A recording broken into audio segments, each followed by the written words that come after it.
It was meant to be a resplendent spring day brimming with the pomp and pageantry befitting Britain's future queen, a grand horticultural unveiling at Kensington Palace where Princess Catherine would be showcasing the immaculate floral displays she'd spent months painstakingly cultivating. Serene pathways wending through a breathtaking arboreal mosaic, each vibrant bloom and sculptural shrubbery a living embodiment of the Duchess of Cambridge's devotion to sustainable botanics and environmental stewardship. For Catherine, it was to be the crowning public expression of her quiet passions blossoming into full view after years of diligent, nurturing work largely sequestered from the royal limelight. But as the highly anticipated morning blossomed into being over the palace's stately grounds, the princess found her celebratory plans withering into tormenting disarray. The grand floral unveiling meant to showcase her horticultural mastery was abruptly postponed, Catherine's involvement summarily curtailed, after a dire medical prognosis left her quarantined to private quarters per strict doctor's orders. Instead of beaming alongside the vivid, sculptural verdures she'd so lovingly cultivated over months of painstaking planning, the Duchess found herself banished indoors, sequestered in grim, palatial isolation as her children gambled outside without her under the opulent spring sunshine. It's a nightmare, an utterly bewildering turn of events that's left Catherine both crushed and angered in equal measure, divulged an intimate palace source while being carefully assessed for symptoms at one of the compound's secure rear entrances. One of her first true passion projects in years, something she invested her heart and soul into making a stunning quintessential showcase of British floriculture on a global stage, and now she's forbidden from even setting foot near the grounds.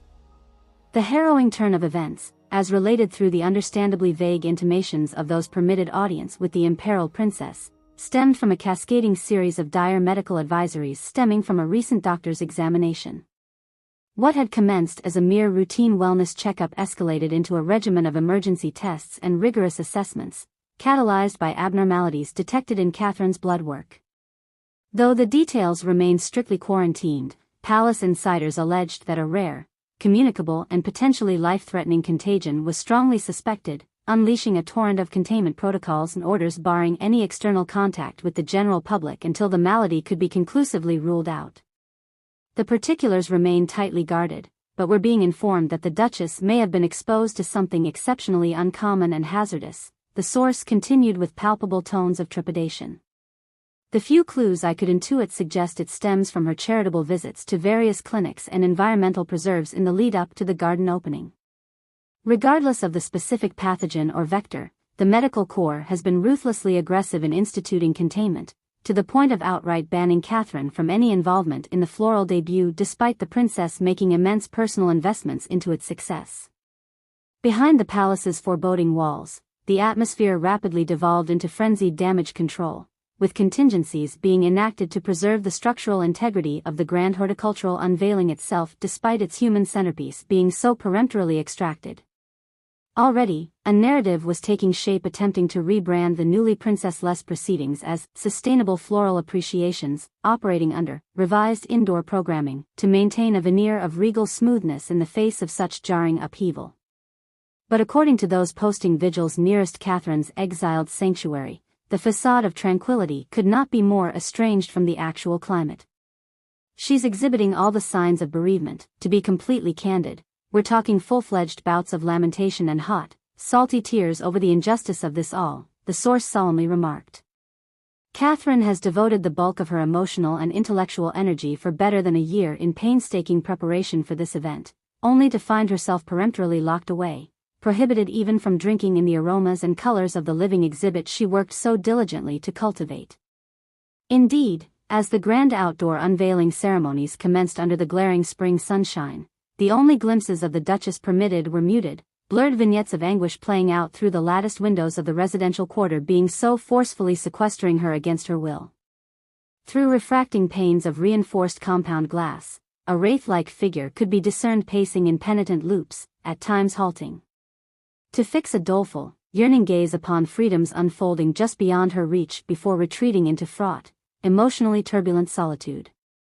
The very gardens and botanical showcases Catherine had intended to share in resplendent communion were now rendered into near-alien landscapes sparking only wistful longing and embittered despair. Each trilled birdsong or refracting, sun-dappled bloom represented the visceral beauty she had so lovingly conceived now playing out entirely without her involvement or presence.